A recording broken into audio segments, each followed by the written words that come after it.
It all started on a Tuesday morning that should have been peaceful. One of those mornings where you think the world's just gonna let you be, maybe let you ease into your coffee, and let the birds handle the drama. But no, my day started with this knock on the door. Not just any knock, either. The kind that already sounds judgmental, the kind you feel in your chest before you even open up. And there she was, Karen from the HOA, standing there with her perfectly ironed blouse and that clipboard of doom, her eyebrows arched so high I thought they'd fly off her forehead. "We've received reports you're running a business from your home," she announced, like she'd just caught me embezzling millions instead of working on my laptop. Her voice could slice bread, I swear.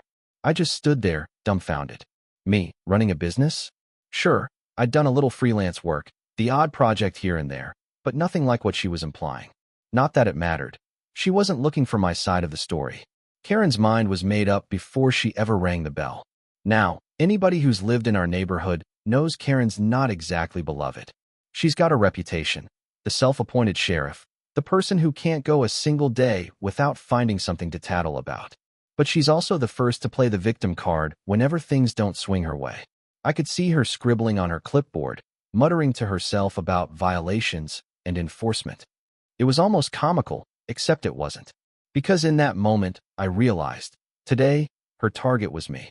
She didn't even give me a chance to explain. Just barked out, "I'll have the board look into this immediately. This is serious." And just like that, I was officially under investigation for what? Using my laptop at home. It was infuriating, but I knew better than to argue with her on my doorstep. Arguing with Karen is like yelling at a tornado. You're not gonna win, and you'll just end up looking like the crazy one. But something about her zeal bothered me.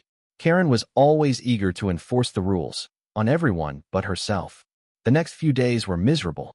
Notices kept showing up on my porch, official emails from the HOA, and every time I walked outside, I could feel eyes on me. Neighbors whispering, giving those half-fake smiles and sideways glances.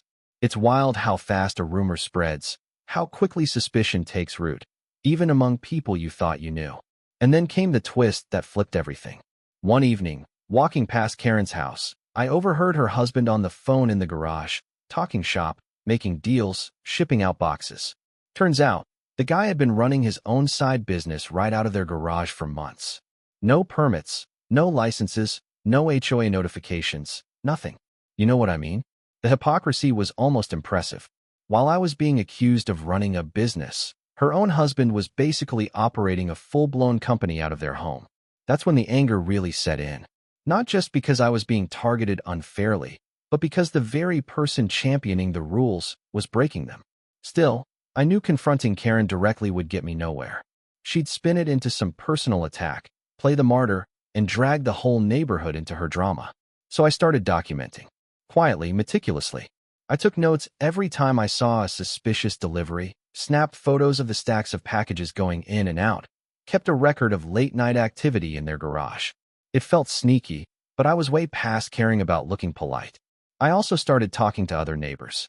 No one wanted to get involved at first. Everyone's got their own Karen scars. But slowly, people started opening up.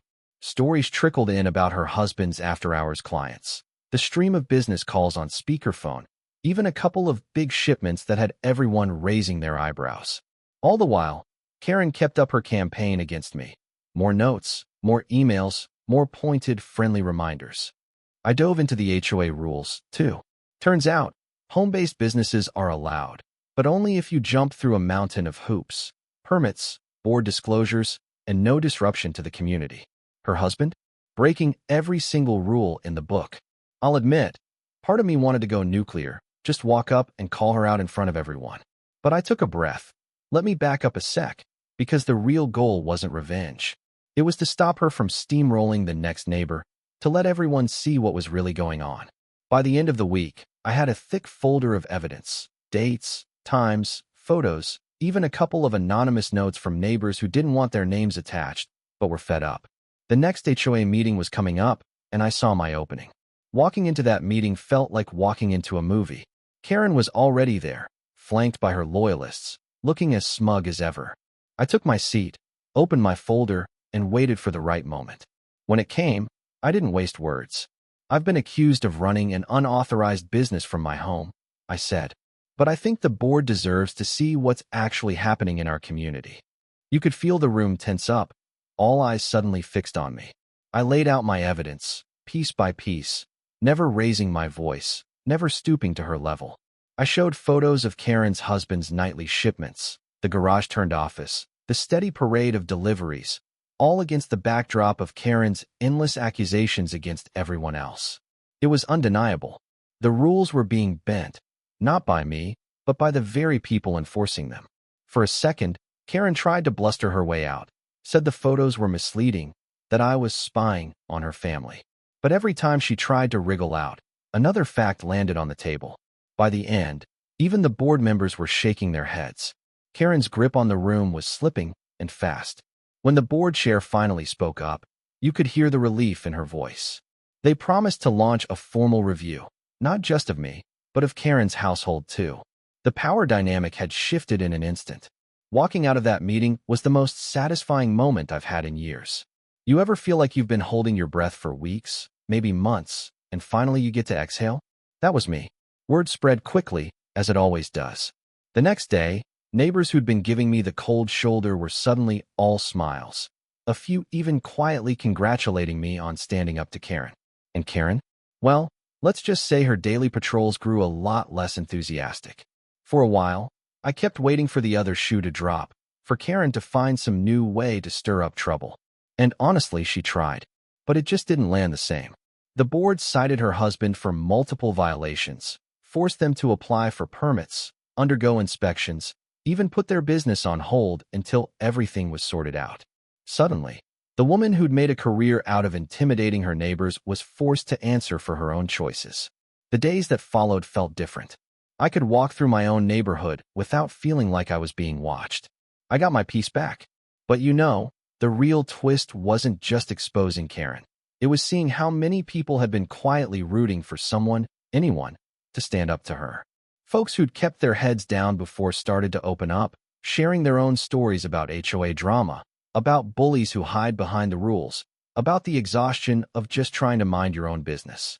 It surprised me, honestly, how much power one person could have, not because she was right, but because everyone was afraid of the headache. Turns out, all it takes is a little sunlight to make the shadows run. And yeah, the whispers about Karen's hypocrisy never really went away. She still walks around like she owns the place, but the authority she wielded? It's not so absolute anymore.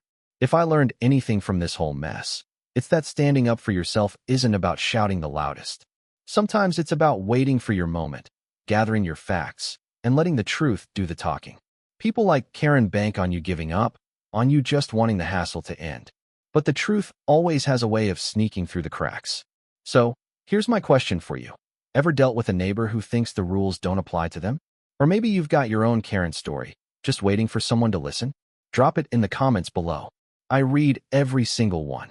And let's be real, some of your stories are wilder than mine.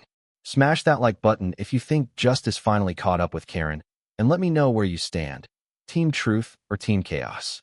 Because in every neighborhood, there's always another story waiting to unfold, and sometimes, all it takes is one person to finally say, enough.